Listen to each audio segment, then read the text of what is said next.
comenzar meditando un poco acerca de un apego que tienen los bebés, los niños pequeñitos, hasta como por los 2 o 3 años es normal. Resulta que los bebés, la mayoría de los bebés, no todos, pero la mayoría tienen apego hacia algún objeto. Un objeto que generalmente es suavecito y pachoncito. Es conocido como la mantita, ¿no? A veces es una cobijita, un trapito, una almohadita, algún peluchito así suavecito que toda la vida lo quieren traer aquí, ¿verdad? Y como les decía, es normal en bebés, en niños pequeños. ¿Por qué? Porque el bebé cuando se gestó en el vientre de su madre estaba acostumbrado a estar todo el tiempo ahí calientito en la panza de mamá. Pero una vez que lo sacan, él extraña sentirse así como abrazadito, como cobijadito todo el tiempo. Entonces, cuando él tiene que despegarse de su mamá, de su papá, de la abuelita y de todos los que lo cargan, la única forma en que ese bebé logra sentir la presencia de los que lo aman es por medio de ese objeto calientito y pachoncito, ¿sí? Es una forma, es un objeto que le sirve a ese bebé para sentir que todavía está junto a él la presencia de su papá, de su mamá, de los seres que le cuidan, ¿sí? Esa mantita, ese objeto al que le tienen apego los bebés, insisto, es una representación para ese bebé, es un símbolo de la presencia de su papá o de su mamá. Generalmente es de la mamá, porque es la que más lo abraza, generalmente, hay sus excepciones. Pero entonces, como les digo, es normal este tipo de apego a un objeto que representa la presencia del padre, hasta como por los 2, 3 años es totalmente sano. El problema es cuando el niño crece, tiene que ir a la escuela y no quiere soltar la mantita, ¿verdad? Ahí ya empiezan a surgir los problemas.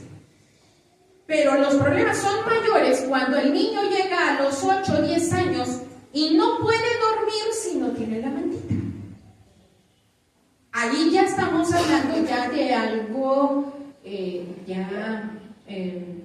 ya no es normal ni saludable. Pues ya para esa edad, el bebé ya debió haber asimilado que no va a perder a su mamá por el hecho de no verla unas horas y que no necesita esa mantita para sentir la presencia de sus papás o de su mamá o de quien sea, ¿no?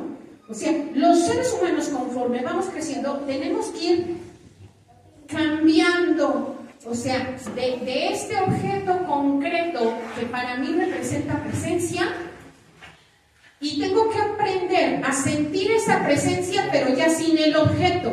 ¿Sí estoy siendo clara? O sea, yo tengo que seguir sabiendo que mi mamá me quiere, aunque yo no tenga la mantita aquí. Ahora, ¿por qué quise iniciar el mensaje con esto? Porque eso es lo que sucede con muchas personas, y ya saben, especialmente este mensaje es para cristianos evangélicos. Entonces, ¿qué es lo que sucede?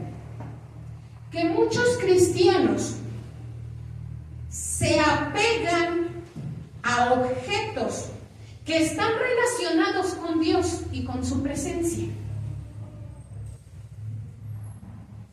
Pero que llega el momento en el que ese objeto pierde su significado original y se convierte en una especie de fetiche, en una especie de ídolo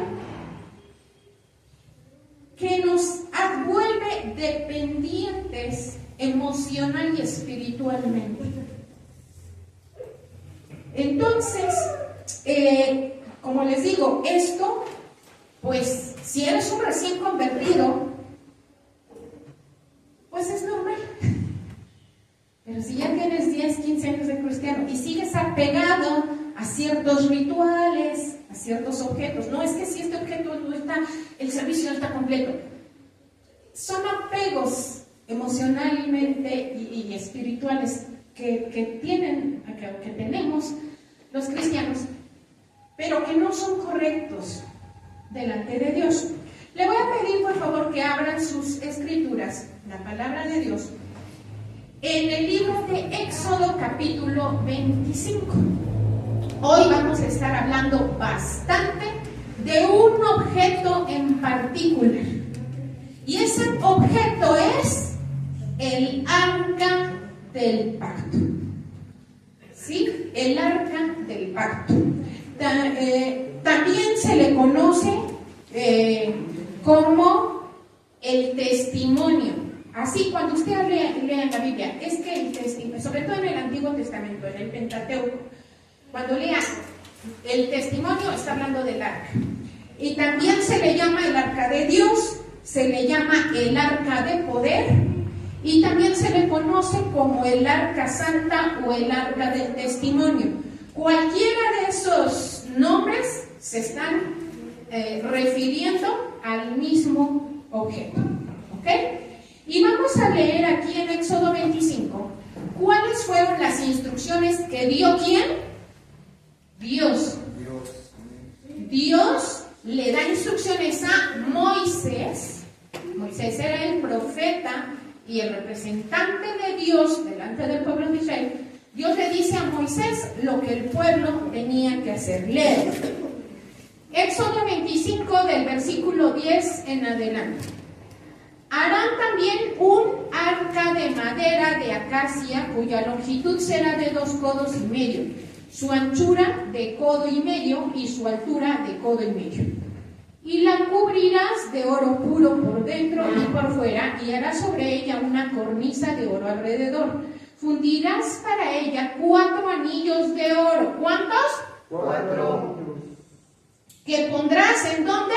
En las 4 esquinas. En las 4 esquinas. 2 anillos de un lado de ella y 2 anillos al otro lado.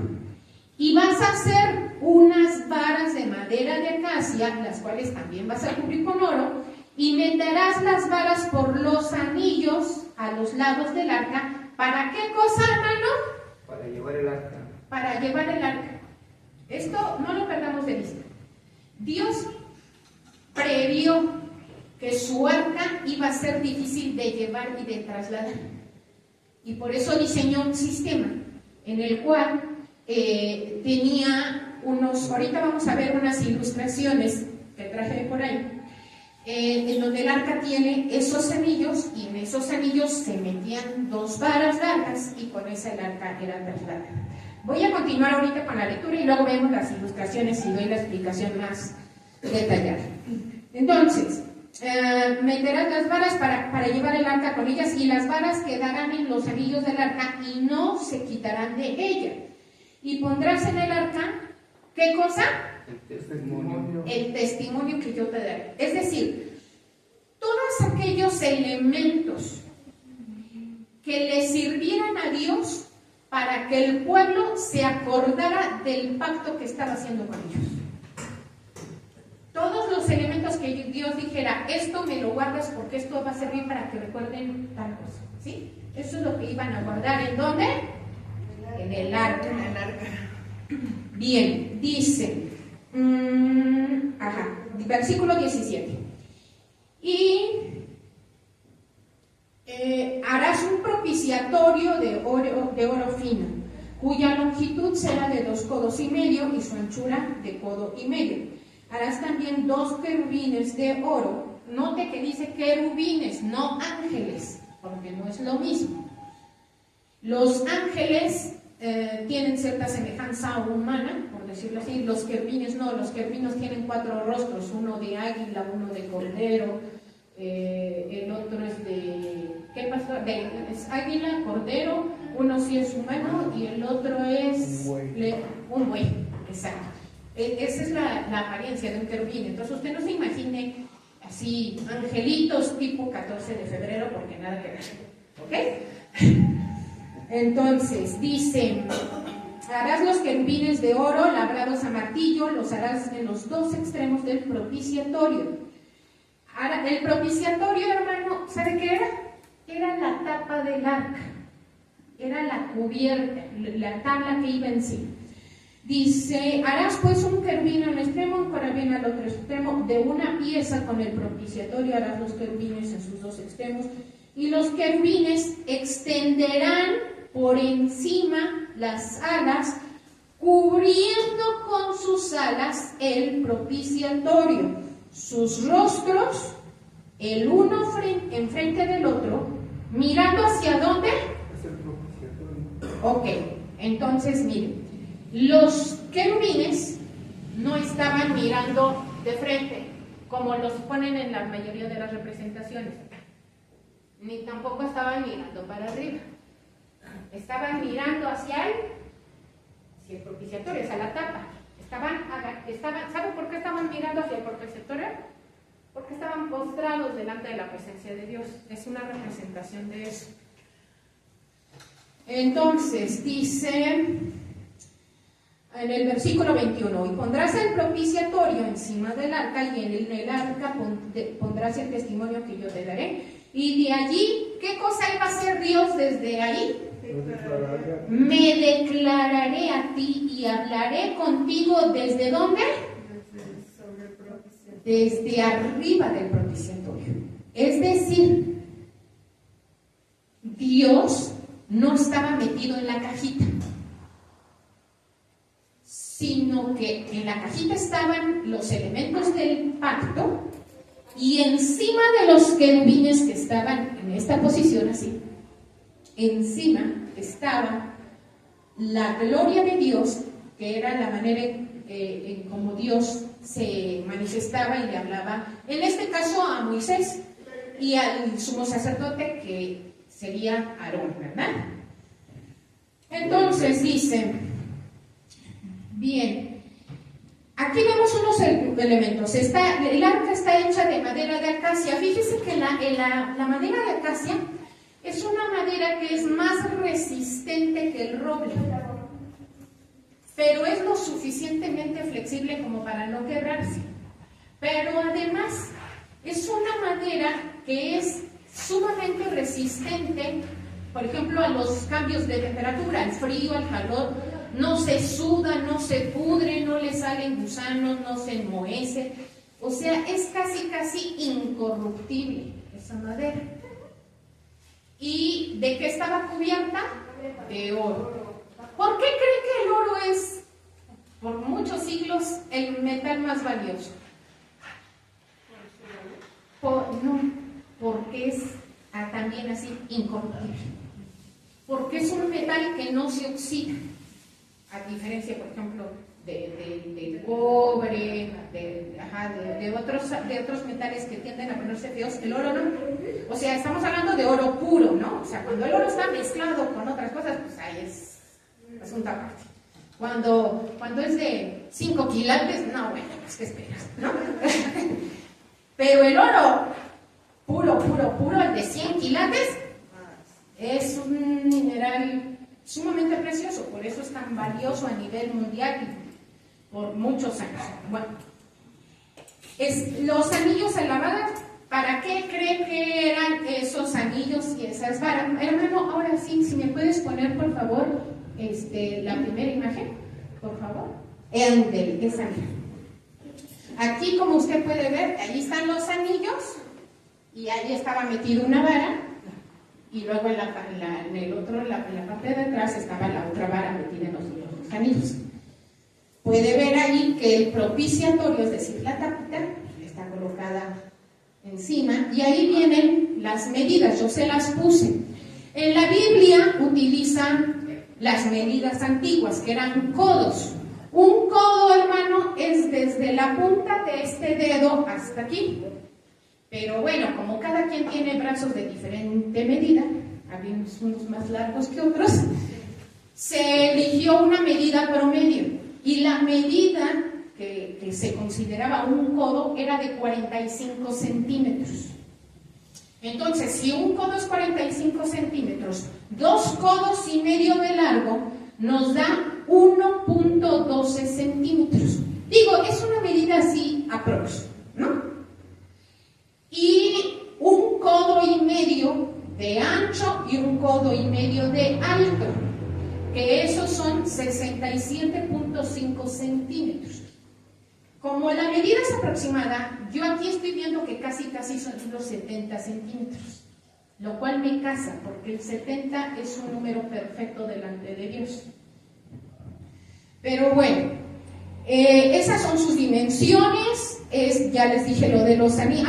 Los anillos, hermano, los anillos y las varas tienen una enseñanza mega importante en lo que tiene que ver con el arca. ¿Por qué? Porque el propósito por el que Dios dijo que le pusieran esos anillos y esas varas era para que no tuvieran que tocar directamente el arca. El arca no debía ser tocada por manos humanas. O sea, quienes la cargaban eran levitas, sacerdotes de la tribu de Leví. Básicamente eran de Coré. Pero ni ellos, que estaban consagrados, deberían estar manoseando el arca. ¿Sabe qué es lo que Dios estaba enseñando con eso al pueblo? Le estaba enseñando cómo relacionarse con la santidad de Dios. Dios le estaba enseñando al pueblo, mira, a este objeto va a representar mi presencia en medio de ustedes. Y como yo soy santo, este objeto lo van a tratar como eso, como un objeto santo. Por lo tanto, no puede ser tocado por cosas inmundas que no se hayan purificado de pecado. Entonces, por eso Dios puso lo de las varas. Ellos tocaban las varas, pero no tocaban el arca. Ahí Dios le estaba enseñando al pueblo, ¿qué cosa? Que cuando tú te quieres acercar a la presencia de Dios, no puedes andar todo inmundo. Tienes que haberte purificado para poder acercarte a la santidad de Dios. ¿Quién es el que nos purifica delante de Dios, hermano? Jesucristo, ¿verdad? Pero en ese tiempo, como no había aún dado su vida a Jesucristo, pues por eso existían todos esos rituales de los becerros y la sangre y todo eso, ¿no? Bien, entonces ya les expliqué. Si me pueden poner la siguiente imagen, por favor. Allí les voy a decir un par de detallitos. Yo estuve metida en el internet, la verdad, buscándoles la mejor imagen del arca del pacto, y les voy a decir algo. Me asombré de cómo han profanado la imagen de este objeto diseñado por Dios. Porque ahora usted se mete a las aplicaciones de Amazon, de Mercado Libre, de Temu y todas esas, y venden arcas de juguete. Así para y eso es profanar. Pero eso no es lo peor. Lo peor es que, o sea, la verdad es que esta imagen yo la elegí porque es la única imagen que encontré en donde la tapa estaba quitada, para que ustedes entendieran cómo se retiraba el propiciatorio. Pero este objeto que está aquí es uno de esos juguetitos mal hechos, en donde los que deberían de ser querubines son una especie como de ranas con alas. Son casi demonios. Entonces, por eso le digo, yo estaba así de aterrada, así de, ¿cómo se atreve? O sea, Dios, se va a hacer que es de las religiones orientales, de los hindúes y de los chinos, yo qué sé. Y por ejemplo, en el arca de arriba también está mal hecha. El arca de arriba está mal hecha, ¿saben por qué? Porque acabamos de leer que Dios dijo que las alas de los querubines se tocaban unos con otros y estaban totalmente viendo hacia dónde. Y esos querubines, ¿hacia dónde están viendo? Hacia el frente. ¿Y las alas se están tocando? No, está mal hecho. Ahora, ¿qué otra cosa está mal hecha en esta arca? A diferencia de la imagen anterior que les presenté, ¿ya vieron dónde están los anillos y las varas? Abajo. Y eso hacía que el objeto se desequilibrara. Pero el arca original no era así. El arca original tenía las varas más arriba. O sea, quiero que aprendan a distinguir cómo era el arca verdadera. Es así, así como esta. Sí, bueno, este es un dibujo, obviamente. Miren, obviamente cuando el arca de Dios existía, no habían cámaras fotográficas, ni Instagram, ni Facebook. Entonces como que no hay muchas fotos del arca, ¿no? De la red. Pero los judíos, que son quienes mejor la conocen, hicieron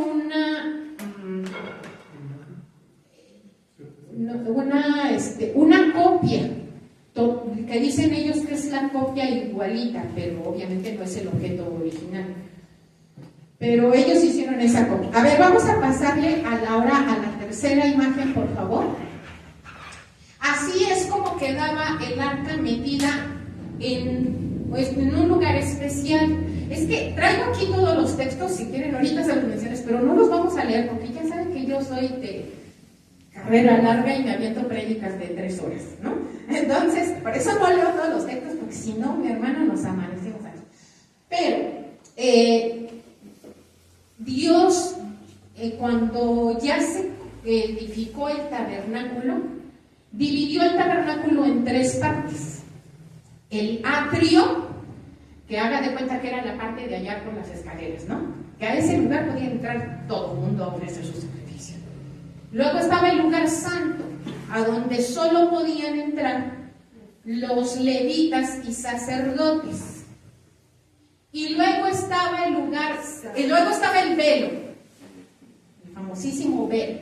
Y atrás del velo estaba el arca. Y estaba enfrente del arca, así enfrentito, estaba el altar del incienso. Ojo con eso. Ahorita les voy a dar el texto. Pero el incienso, ¿saben qué significa? Oración. Entonces, bueno, esa es la representación de cómo más o menos se veía dentro del lugar santísimo. Y en este dibujo, que es básicamente igual, nada más que aquí están representando lo que había dentro del arca, ¿verdad? ¿Qué son esos 3 objetos que son los que Dios ordenó que se metieran en el arca? Vamos a leer cuáles eran. A ver, vamos por favor a Hebreos.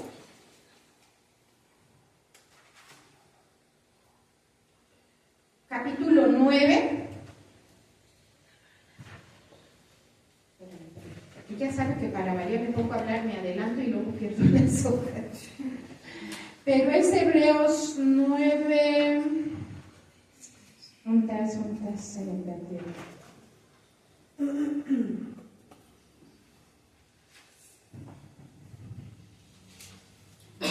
¿Dónde está el texto bíblico que ando buscando?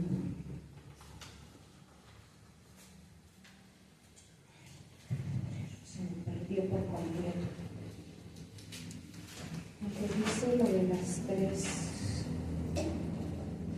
los tres elementos.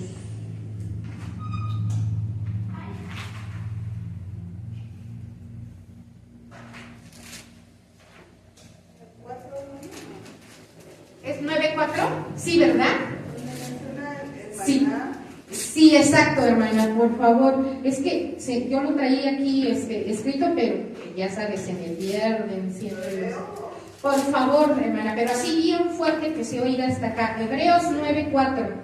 El cual tenía un incensario de oro y el arca del pacto cubierta de oro por todas partes, en la cual estaba una urna de oro que contenía el maná, la vara de Aarón que reverdeció y las tablas del pacto. Amén. y sobre ella los querubines de gloria que cubrían el propiciatorio, de las cuales cosas no se puede ahora hablar en detalle. Entonces, aquí en Hebreos, yo soy de la creencia que quien escribió la carta a los hebreos fue el apóstol Pablo. Hay quienes tienen opiniones diferentes, entonces no voy a discutir sobre eso, pero yo creo que fue el apóstol Pablo. Pero quien haya escrito esta carta, obviamente conocía muy bien la ley judía, obviamente era un judío, y él había estudiado muy bien todas las escrituras del Antiguo Testamento y sabía perfectamente, porque además toda su tradición se lo decía, que lo que en algún momento hubo dentro del arca eran 3 elementos ordenados por Dios: las tablas donde Dios escribió los 10 mandamientos. ¿Me puedes poner la siguiente imagen, por favor? Ahí está. Las tablas, la vara de Aarón que reverdeció y una vasija de oro llena de maná. ¿Ok? Esos son los 3 objetos que Dios ordenó que se colocaran. Entonces, ¿qué es lo que Dios dijo que se iba a colocar dentro del arca, hermanos? El testimonio, ¿se acuerdan? Objetos que iban a servir para recordarle al pueblo de qué se trataba el pacto. Y esos eran los 3 objetos: los 10 mandamientos, la vara de Aarón, los 10 mandamientos obviamente representan la ley de Dios. La vara representa la autoridad de Dios. Y también, al ser una vara que reverdeció, también simboliza esa renovación que Dios produce en nosotros. Y la vasija con el maná. ¿Qué era el maná? Era pan del cielo, ¿no? Ese es un símbolo de la provisión sobrenatural de Dios. Entonces, eso es muy importante. Ahora, todas estas cosas, hermanos, que les acabo de mencionar, ¿les parece que son cosas importantes para Dios? Sí. ¿Son cosas ordenadas por Dios? Sí. Estos objetos tenían una función importante dentro del plan y propósito de Dios para el pueblo de Israel y para toda la humanidad. Sí. Dios ordenó que se hiciera todo esto con un propósito, y era un propósito bueno, y les voy a decir algo, era educativo. ¿Se acuerdan que hace 2 meses, cuando vine en diciembre, les comentaba yo sobre los dibujitos que usan las maestras del Ministerio Infantil? Y esos dibujitos, ¿qué son? Son educativos, son para que los niños, o a veces hasta los adultos, entiendan mejor alguna historia, algún concepto. Entonces, esto es lo mismo. Son como las ayudas visuales que Dios usa con su pueblo, que en ese momento era un bebé espiritual, Israel, y Dios así que, ¿cómo te explico la santidad?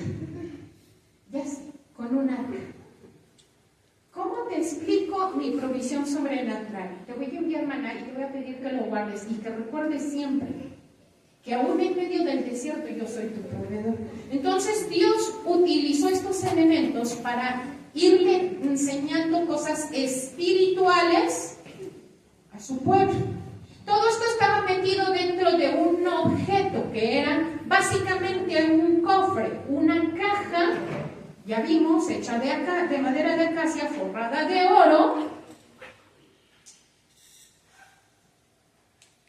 y que también tenía ciertas enseñanzas, esa, como ya hablé, de la santidad, de cómo se debe uno relacionar con la presencia de Dios. Pero ahora, ¿cuál es el problema, hermano? ¿Se acuerdan que le hablé de las mantitas de los bebés? usted a decir, bueno, ¿y qué tenían que ver las mantitas de los bebés? Bueno, el asunto es que el pueblo de Israel, Dios le da este objeto, Dios le da el arca del pacto al pueblo de Israel para que el pueblo aprendiera a relacionarse mejor con él y para que esa arca simbolizara la presencia de Dios en medio de su pueblo. ¿Sí? ¿Qué era el arca? Era un objeto que simbolizaba la presencia de Dios en medio de su pueblo. Pero, aquí está el pero el arca no era Dios. No era una representación de Dios. No es que Dios tenía forma de caja. Bueno, ni era, ni es, ni tenía, ni tendrá. Dios no tiene forma. Dios es espíritu. Entonces, Dios no era, el arca del pacto, pues, no era Dios. Hay que tener muy claro esto. Una cosa es un objeto que representa la presencia de Dios y otra cosa es que ese objeto represente a Dios. ¿Sí? ¿Estoy diciendo claro o ya? A ver. Bien. El problema es que ¿cómo era el Dios que se manifestaba por encima de esa arca? Invisible. Y el pueblo de Israel se obstinó en tener dioses visibles. En cuanto pudieron, se mandaron a hacer 2 becerritos de oro, ¿verdad?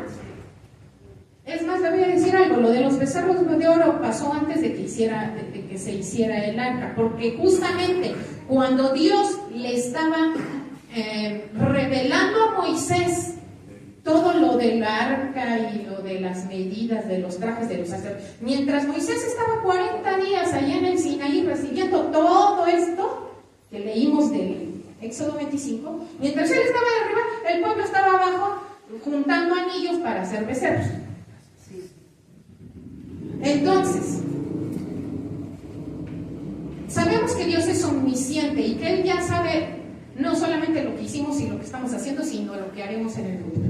Yo creo que cuando Dios le da estas instrucciones a Moisés, Dios ya sabía lo que estaba haciendo el pueblo y lo que iba a hacer, la pachanga que iba a armar, el degenero. Y entonces dijo Dios, necesitan algo que puedan ver. Y a mí definitivamente no me van a poder ver. Les voy a dar un arca. Entonces Dios les da un arca, insisto, para representar la presencia de Dios. Pero el pueblo era tan obstinado, tan arraigado a los ídolos, que convierte el arca en un ídolo. Y empiezan a idolatrar el arca. Hasta el punto, lo podemos ver en el libro de Jueces, no es cierto, en el libro de Samuel. En el primer libro de Samuel, déjenme ver,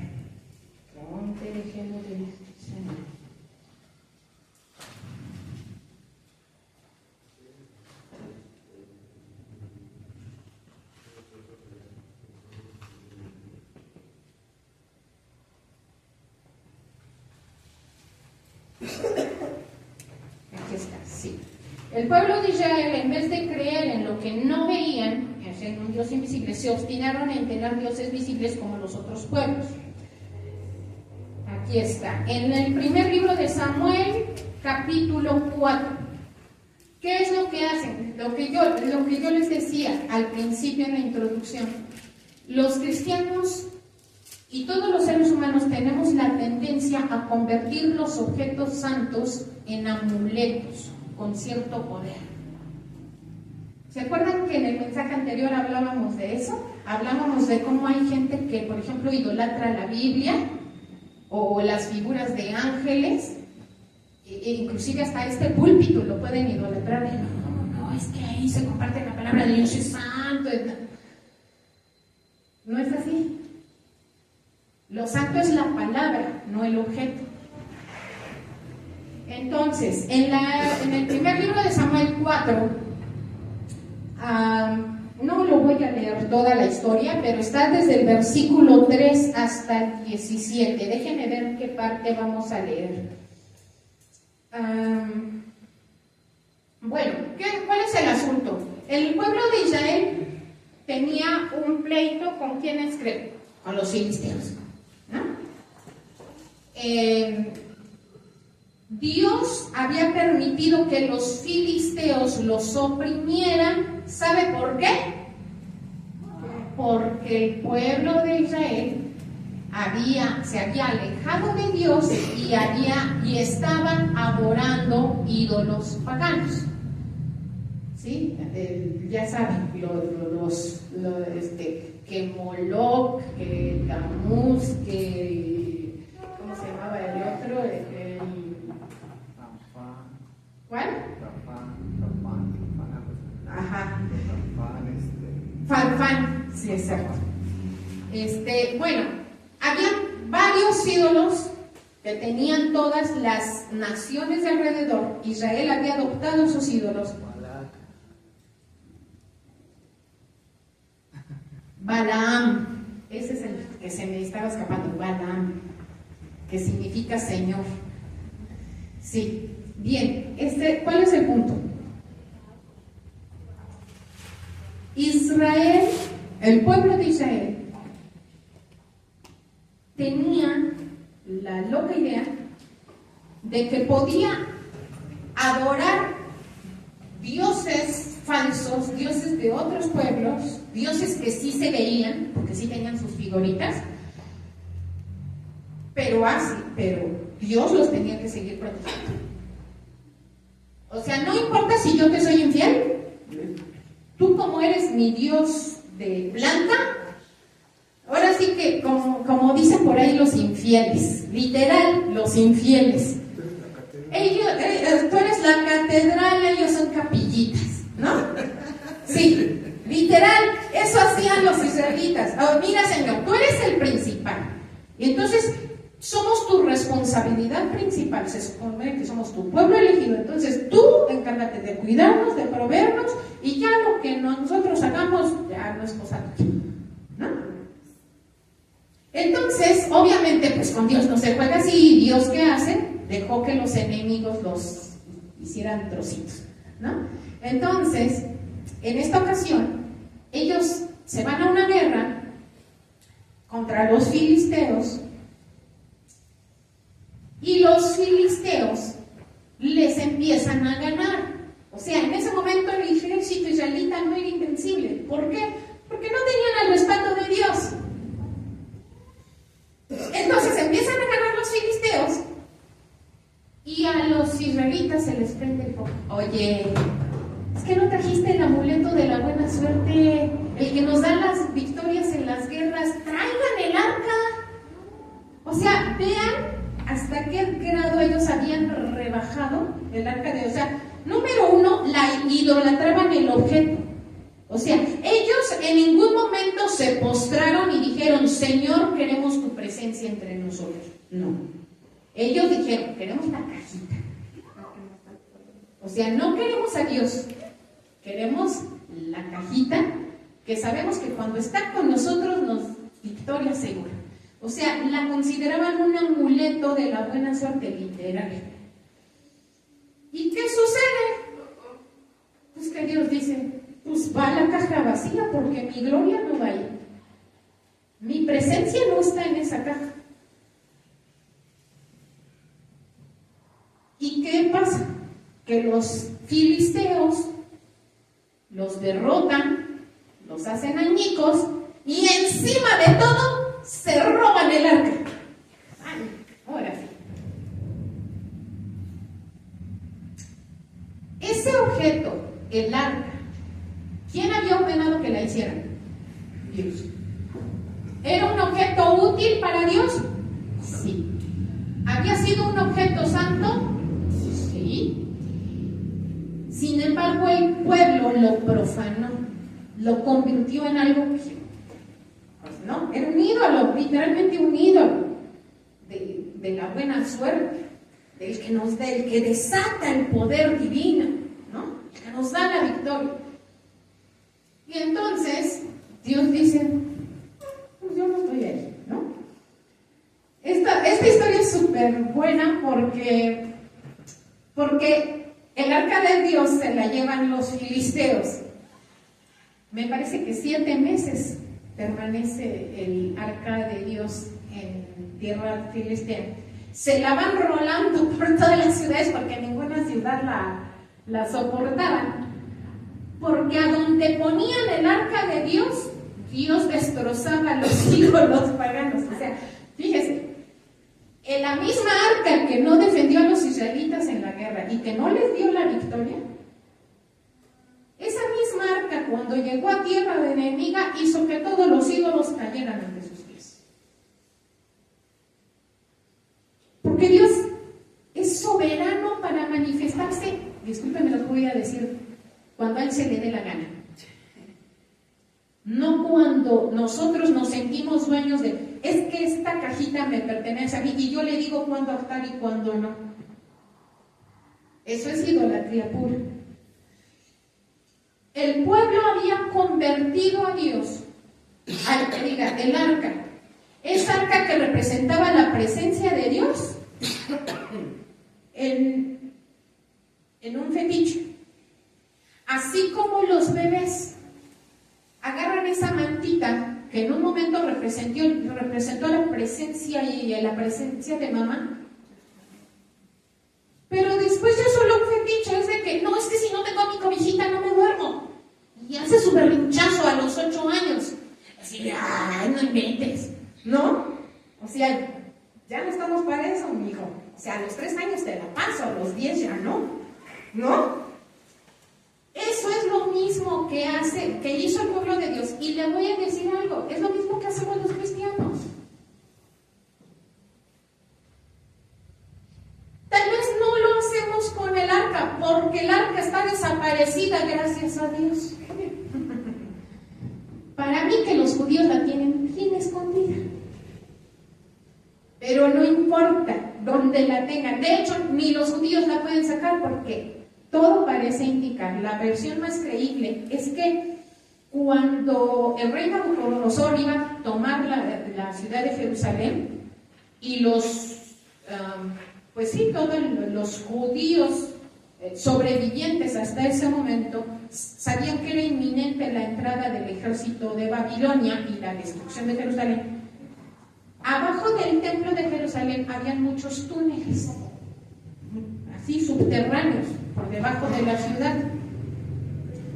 Se cree que obviamente los sacerdotes, los levitas, los poquitos que eran temerosos de Dios, tomaron el arca, que para ellos representaba a Dios mismo, y dijeron, no, se podrán llevar todo, podrán destrozar el templo, pero el arca, no. Y la esconden. Entonces, llega Nabucodonosor, demuele el lugar, no deja piedra sobre piedra. Después, muchos años después, se reedifica el templo, y después Herodes el Grande construye otro templo glorioso, y en el año 70 después de Cristo, el emperador Tito Vespasiano, si no me equivoco, llega, destroza Jerusalén nuevamente, y la ciudad de Jerusalén desde entonces queda ocupada por árabes. El motivo por el que no se pueden hacer excavaciones debajo de donde estaba el templo y descubrir si ahí está el arca, el motivo es porque encima está el templo árabe, la Meca, pues. Y los árabes tomarían eso como una declaración de guerra. Si alguien les empieza a escarbar túneles por debajo de la Meca, pues oigan, no se puede. Bueno, ¿cuál es el punto? Que les digo, aquí en este texto de los filisteos, usted puede ver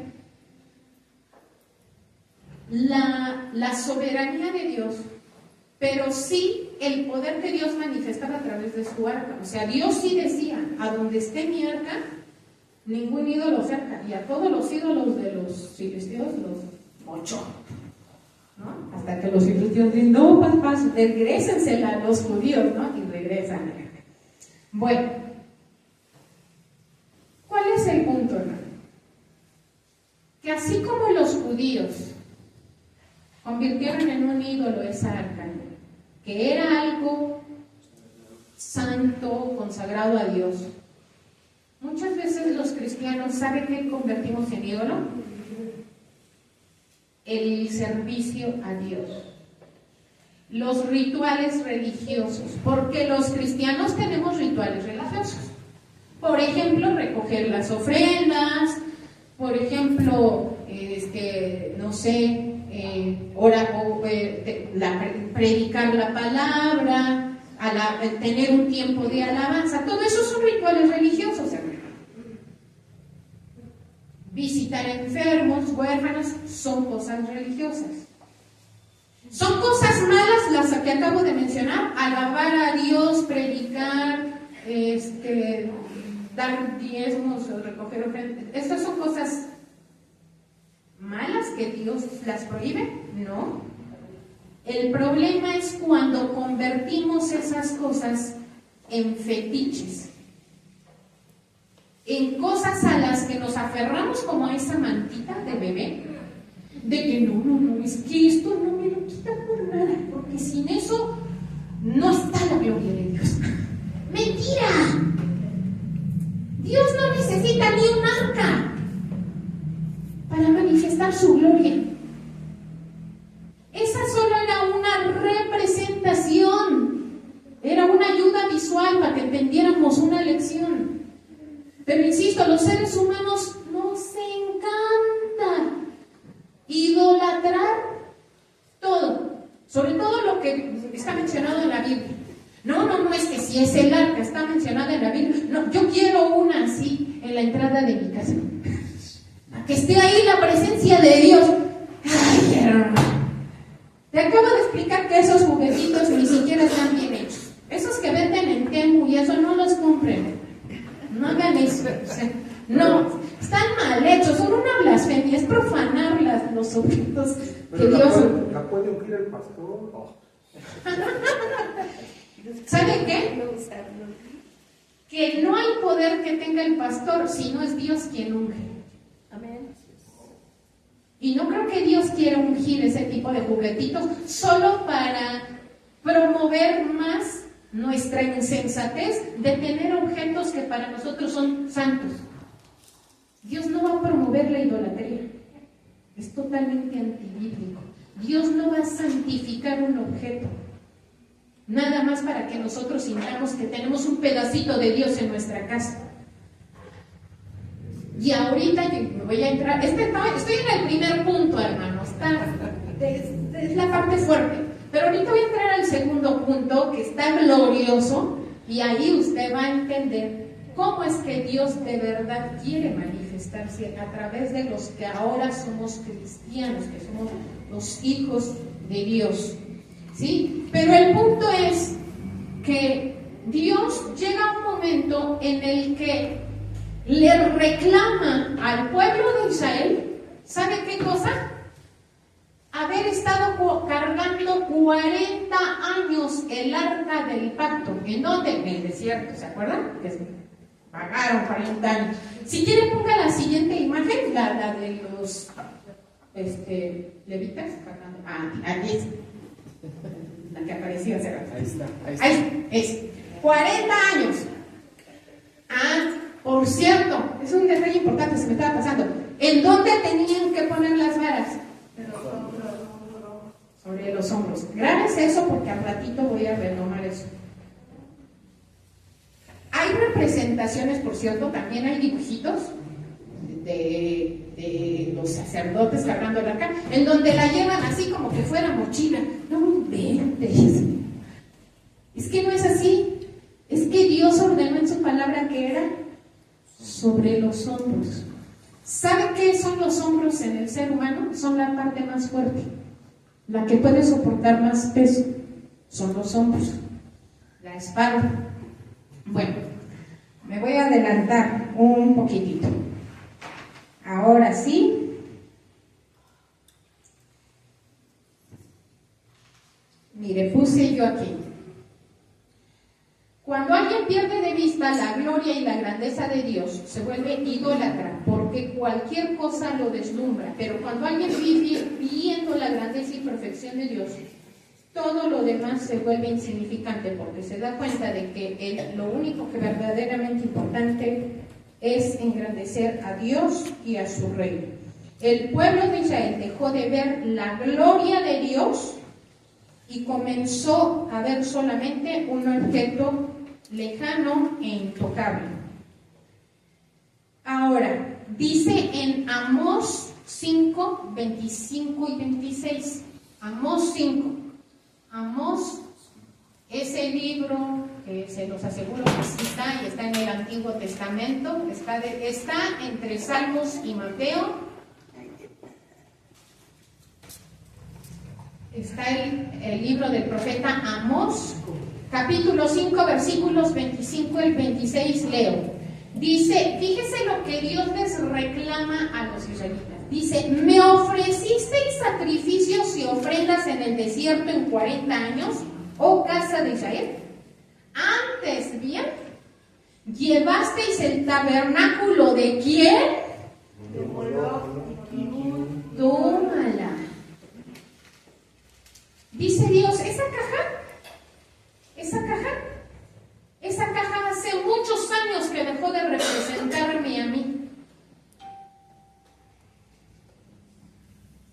Para ustedes no era más que un ídolo más, así como Moloc y Kiun y todos esos ídolos y esos dioses que a ustedes les encanta idolatrar.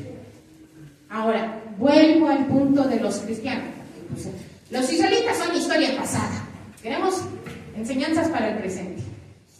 Lo importante es que nosotros como cristianos no cometamos los mismos errores. Lo importante es que nosotros tengamos bien claro que lo importante es la presencia de Dios, no los objetos, ni los rituales religiosos, ni aún el ministerio. Hay muchos cristianos que idolatran el ministerio. No atienden a la familia, las mujeres no atienden su casa, y todo por el ministerio. Pero ¿sabe qué es lo más grave, hermano? Ahí va lo fuerte, prepárese, porque lo que voy a decir es crucial en este mensaje. Lo más triste es cuando convertimos las actividades de la iglesia, las actividades para el servicio de Dios, en nuestros dioses, y dejamos de tener una relación, una comunión con Dios. Yo estoy muy feliz predicando, hermano. Yo nací para predicar. Amén. Amo predicar. Pero Dios me ha dicho, no quiero tu servicio si no tengo tu corazón. Amén. De nada me sirve que prediques en la iglesia si en lo privado no pasas tiempo conmigo. Si en lo privado no me buscas mi presencia, no tus objetitos, no tus predicaciones, no tu ministerio, no tu iglesia, no tu púlpito, ni siquiera la Biblia, que la mía ya casi predica sola de tantas anotaciones que tengo. No idolatres tu Biblia, no idolatres tus apuntes, no idolatres el ministerio. El único que debe ocupar un lugar en tu corazón soy yo, dice Dios. Amén. Gloria a Yo Dios. quiero tu corazón rendido a mis pies cada día. Gloria a Dios. Y entonces me vas a demostrar que de verdad soy tu Dios yo, y no que tu Dios es el ministerio. No que has convertido tu ministerio en esa arca idolátrica, en esa arca de Moloch. Porque hace mucho tiempo que yo ya no estoy respaldando lo que tú haces para Dios. No lo estoy respaldando. ¿Sabes por qué? Porque por culpa de tus múltiples actividades, ya no tienes tiempo para estar conmigo cada día. Estás tan ocupada preparando sermones, estás tan ocupado preparando la comida, estás tan ocupado evangelizando a los perdidos, que no tienes ni media hora cada día para postrarte y para decirme que amo a Dios. Tú eres lo mejor de mi vida. Para leer, aunque sea un capítulo de la Biblia cada día. Hay muchos cristianos que no tienen tiempo para leer la Biblia. ¿Cómo puede suceder eso? No me lo explico. Es que no tengo tiempo, hermano, estoy súper ocupado. Tengo 5 ministerios. Dudo mucho que Dios respalde tus 5 ministerios si tú no tienes ni media hora diaria para estar de rodillas delante de Dios. Dudo mucho. Hace mucho que la presencia de Dios ya no está en tu arca, ¿sabes? Hace mucho que en esa arca ya no está la presencia de Dios, está tu propia gloria, están tus propios logros. Hace mucho que Dios ya no está ahí, porque hace mucho que tú ya no te llenas de la verdadera presencia de Dios. Y eso no se logra solamente viniendo aquí. Aquí uno se llena de la gloria, eso no lo voy a negar, porque yo soy de las primeras que me lleno, sobre todo cuando danzo, ¿verdad? Pero no es suficiente. A ver, hermanas casadas, ¿qué les parecería que su marido solo llegara los domingos a estar con ustedes y el resto de la semana no se aparece? ¿Eso es amor? No, eso es abandono. No es amor. Alguien que te ama está presente todos los días, tiene un detalle, te llega, te da un beso, te dice, te amo, te ayudo con esto, a ver, ¿qué necesitas? Todos los días estás ahí presente, al pendiente de quien amas. No, Dios, yo te amo, pero solo los domingos, cuando estoy en la iglesia. El resto de la semana los vivo en la pura carrera, haciendo mis propias cosas. Insisto, a veces hasta actividades de la iglesia, pero donde la presencia de Dios ya no está. Donde la unción y la gloria de Dios no están, porque hace mucho que tú dejaste de buscar a Dios y convertiste en ídolos aquellas cosas que se supone que eran consagradas a Dios. Y convirtiste el arca del pacto de Dios en un arca de Moloch.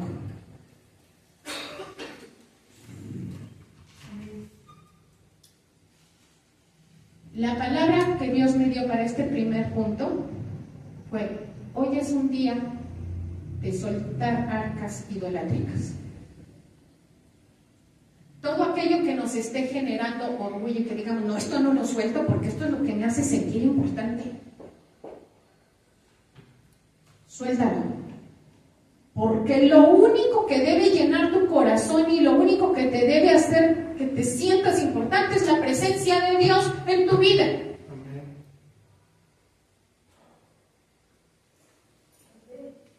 Porque debemos de ser como ese Elías.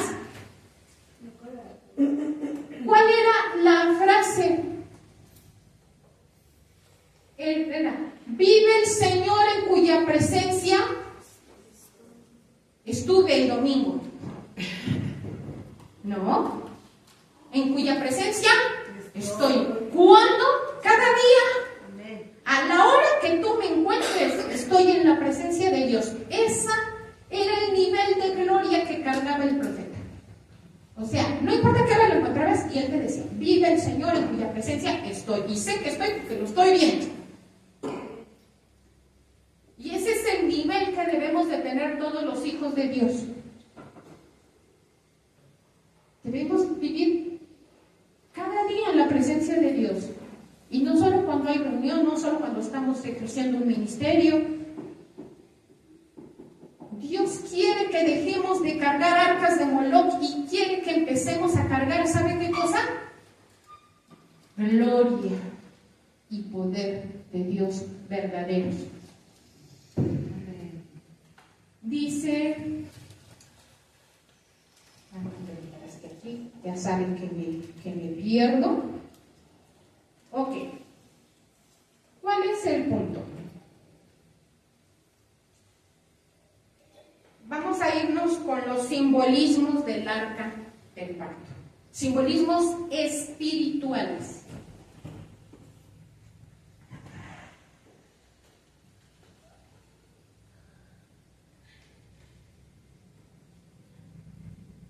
El maná, la vara de Aarón, las tablas de la ley y la cajita misma, la arca misma, ¿sabe a quién representaban, hermano?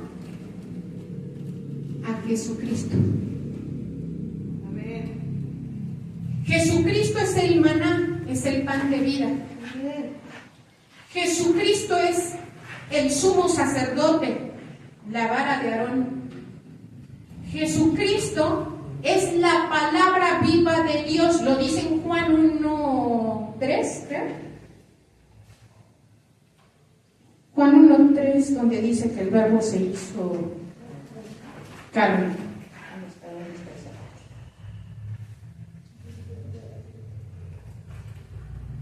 Ay, ya sabe que es que me pongo a hablar y pierdo los versículos.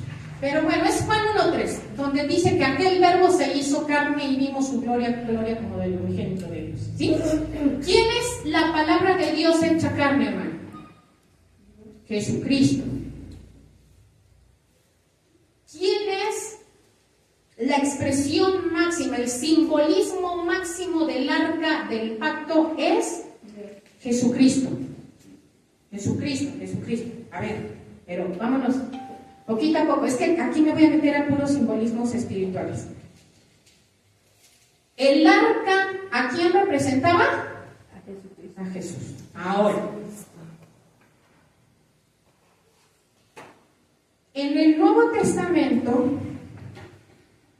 en la primera carta a los Corintios 3:16, dice: ¿no sabéis que sois templo de Dios y que el Espíritu de Dios mora en vosotros? Obviamente esto está dicho a los cristianos, no a todos los seres humanos. Son templo de Dios, ni todos son hijos de Dios, son criaturas de Dios.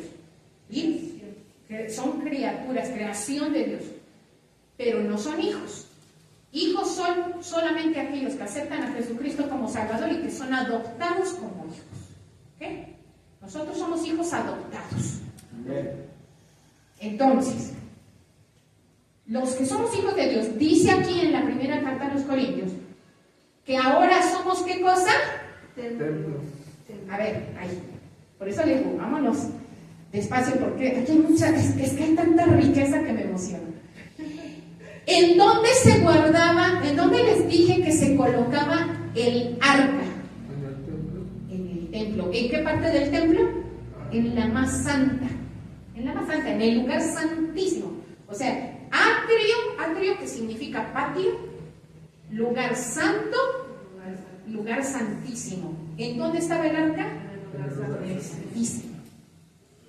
¿En dónde se coloca el arca, hermanos? En el lugar santísimo. ¿Que está en dónde? En el templo. Ahí, por eso me quedo. ¿Qué somos los cristianos? Templo de Dios.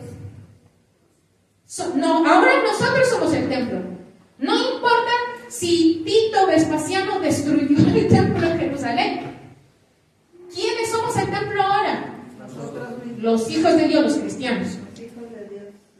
¿Y qué debe de haber dentro del templo para que sea templo? Un lugar santo. La presencia de Dios, el arca. El arca que representa la presencia de Dios. ¿Quién es el arca, hermanos? Jesucristo. ¿Quién tiene que estar dentro de nosotros? Jesucristo. Nosotros somos el templo, Jesucristo es el arca. ¿Ve? Por eso me fui despacito, para que lo fuéramos. Ahora, oye, es que esta parte está súper. A ver, ¿qué es lo que sucedía en esa arca, hermano? ¿Se acuerdan que le dije que estaban los querubines así? Y de arriba de esos querubines, ¿qué cosa se manifestaba que hablaba con Moisés? La presencia y la gloria de Dios. La gloria. ¿Qué cosa había sobre el arca? La presencia de Dios. Eso.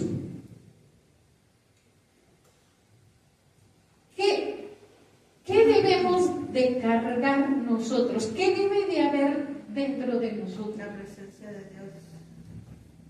A ese es el punto al que yo quería llegar. Porque Dios me puso este contraste así. Me dijo, no quiero que carguen arcas de Moloch. Quiero que carguen mi gloria, que estén llenos de mi presencia. Pero ¿cómo van a estar llenos de mi presencia si nunca van a mi presencia? Amén. ¿Cómo te quieres llenar de mí si nunca tienes tiempo para mí? ¿Verdad? Amén. ¿Dónde llevaban los levitas el arca, hermanos? ¿Dónde les dije? Hombros. Y eso se convirtió en una carga, hermanos, a la larga. ¿Sabe cuánto pesaba esa arca? Esperen, le voy a decir, le voy a dar el dato exacto porque sí lo traigo.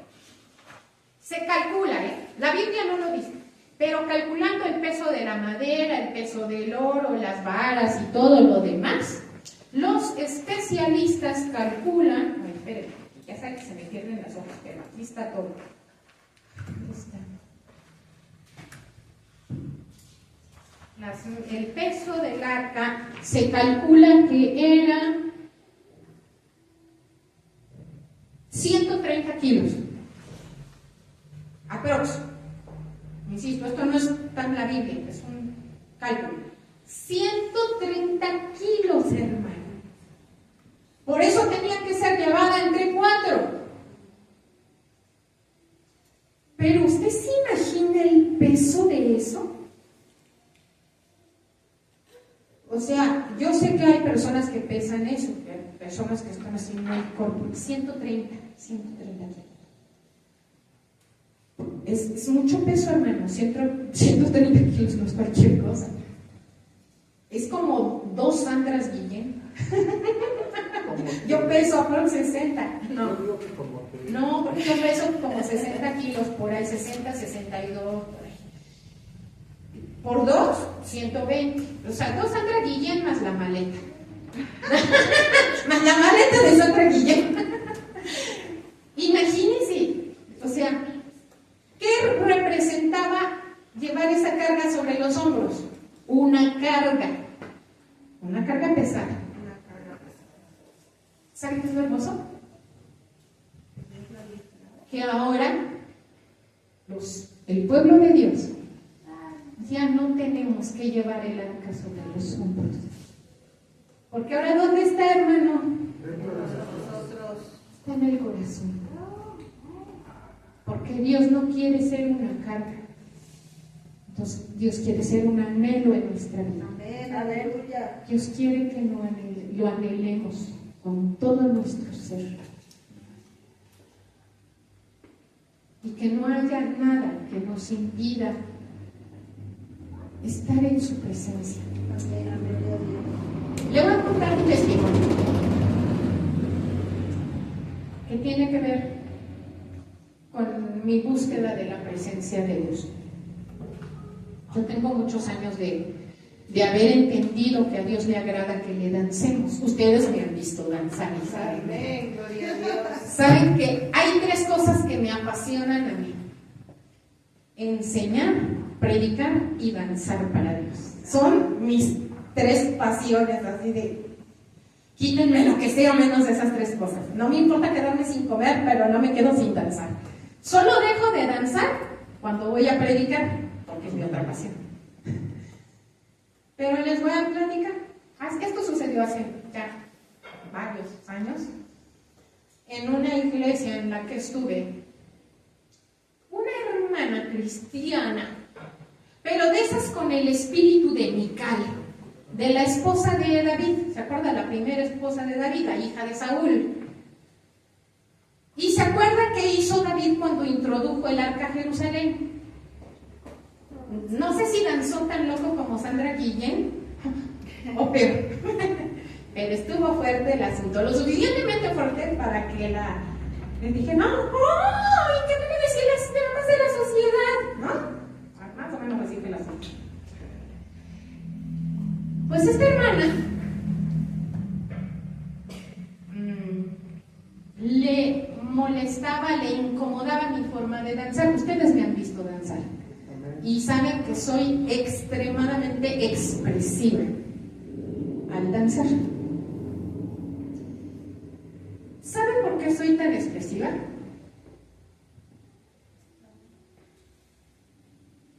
Porque creo que Dios es digno de suprema alabanza, no de mediocre alabanza. Creo que Dios se merece que yo le dance con todas mis fuerzas.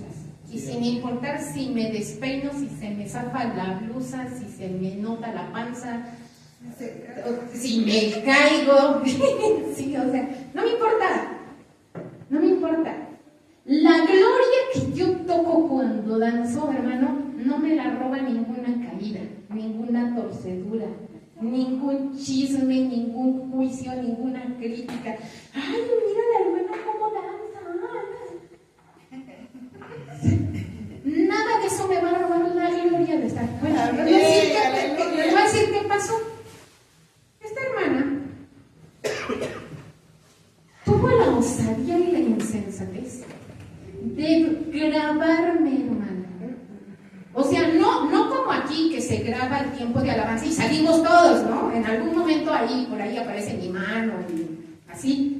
No. O sea, no fue una grabación en donde, ay, de repente aparece un Guillén. No. Pusieron así una cámara y yo estaba así alabando a Dios y la cámara estaba enfocada en mi cuerpo. No sale nadie más en ese video.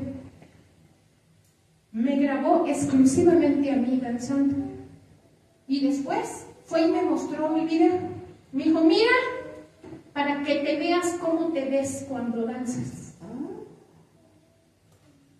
Así fue. Me mostró. Y yo le dije, estoy danzando para Dios. O sea, ¿cuál es el problema? Dice, ¿pero qué no ves cómo se te ve todo tu cuerpo? El asunto es, hermanos, que la verdad, se me quedaron grabadas en mi mente las imágenes que ella me enseñó del video. Y yo dije, porque obviamente yo nunca me he visto danzar, ¿verdad? No me puedo ver a mí misma. Pero cuando ella me enseñó ese video, yo dije, sí estás heavy, Sandra. O sea, sí le echas ganas, o sea, porque Dios he hecho Gloria a Dios. Toda la potencia, todas mis fuerzas, mi corazón y mi alma se me van. Entonces, yo dije, es que sí te ves muy exagerada. O sea, tus movimientos sí se ven así como muy exagerados. Y esta persona logró que sí me sintiera un poco mal por eso. Y yo dije, a ver, voy a seguir danzando para Dios, eso nadie me lo va a hablar, pero le voy a bajar a la intensidad. O sea, voy a danzar, voy a brincar, si antes brincaba 50 centímetros, ahora solo voy a brincar 20, ¿no? O sea, así como que me voy a medir, voy a ser más modosita. Y lo intenté, hermanos. Dios sabe que lo intenté semanas. Yo creo que casi fue un mes. ¿Y saben qué pasó? Me sentí la persona, la cristiana más miserable e hipócrita.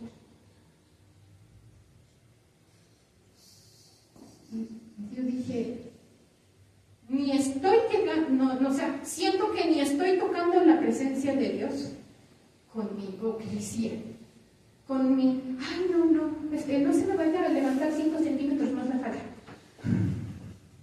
¿En serio te importa más tu dignidad que la gloria de Dios? Así, de veras, así me dije a mí misma, eres una hipócrita. ¿Cómo te puede importar más tu dignidad que la gloria y la presencia de Dios que tú sentías y tocabas cuando danzabas? Y ahora no sientes nada porque estás ahí cuidándote de, no vaya yo a brincar de más.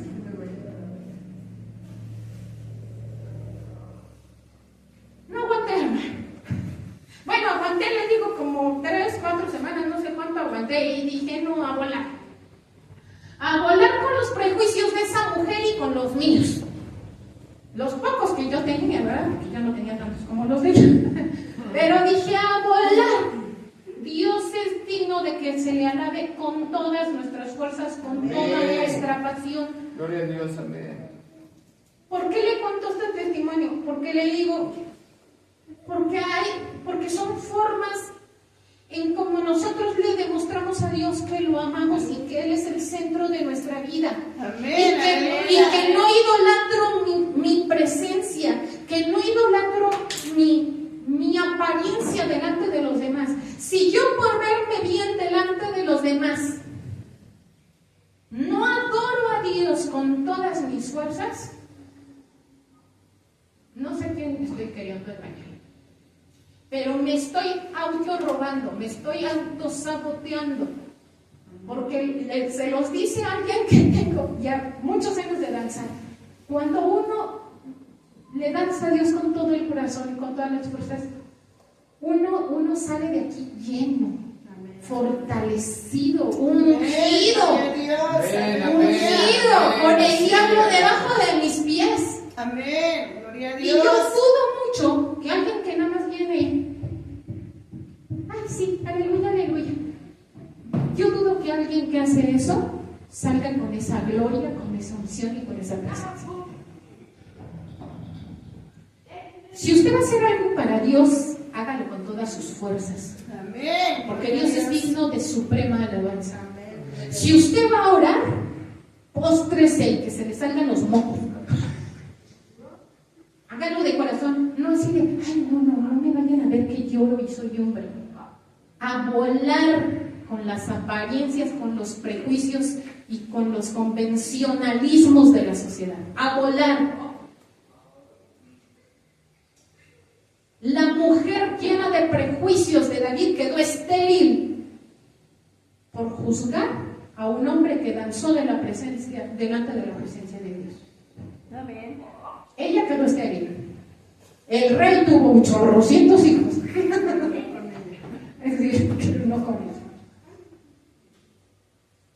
No permita que su vida espiritual quede estéril, hermano.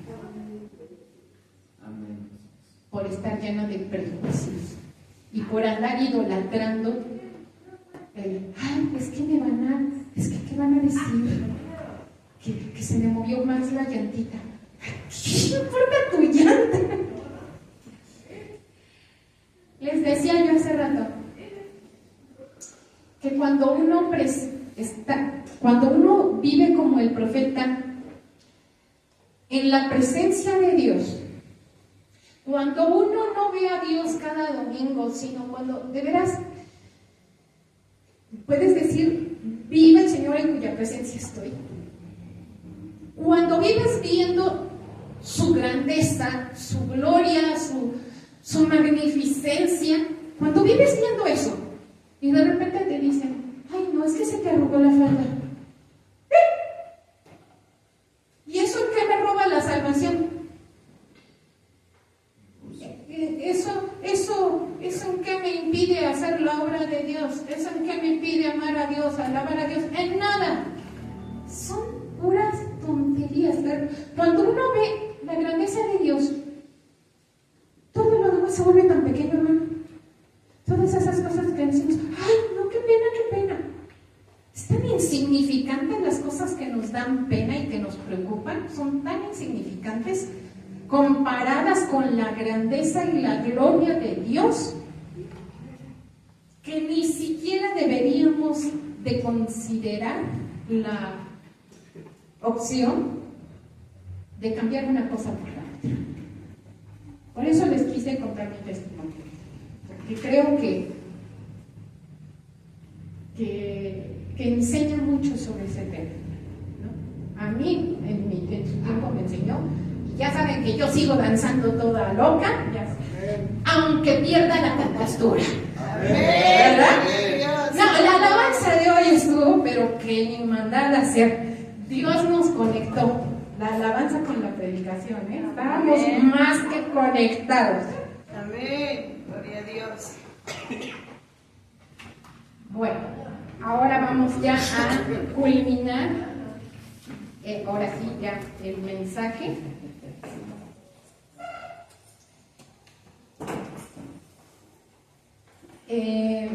Puse aquí.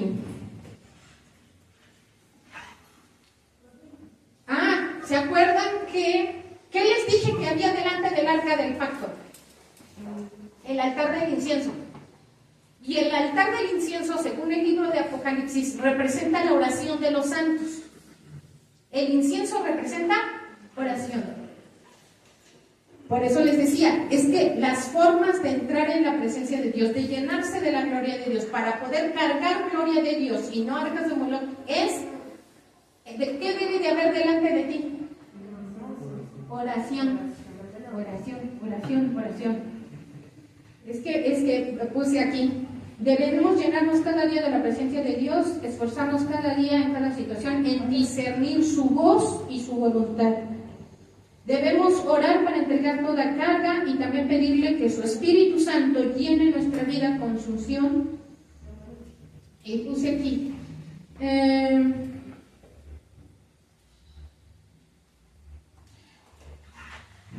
Escuche esto.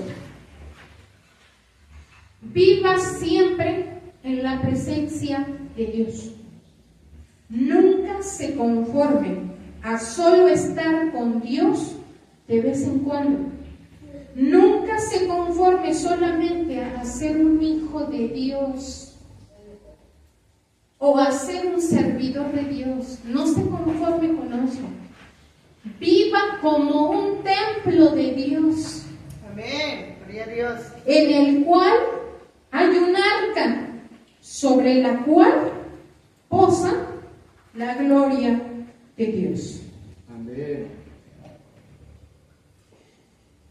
Si usted quiere utilizar una mantita, ya sabe de qué mantita estamos hablando, que mejor sea un manto de gloria. Amén, gloria a Dios. Ya es tiempo de dejar de arrastrar una mantita. Es tiempo de ser portadores de la gloria de Dios y del poder de Dios. Anhele estar siempre en su presencia y no cambie eso por nada, porque nada lo vale. Amén. Amén. Vamos a ver.